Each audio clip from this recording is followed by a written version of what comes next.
Video na to, paano magpalit ng brake switch. Ito, yun dito nakalagay.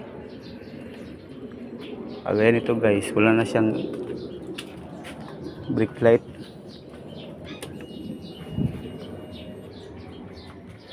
Mo dito, oh wala.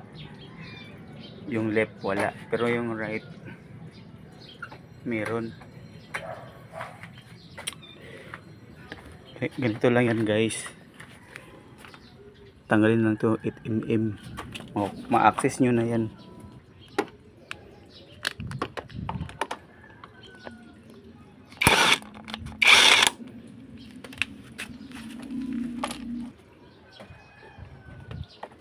Yan guys, tapos makukuha nyo na to, hugutin nyo lang yan.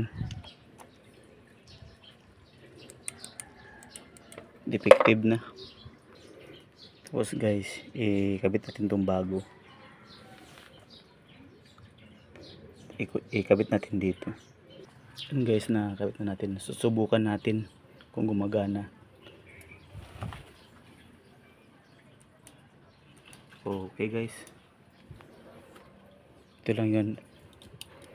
Ito kasi magti-trigger yan eh. Ito yan.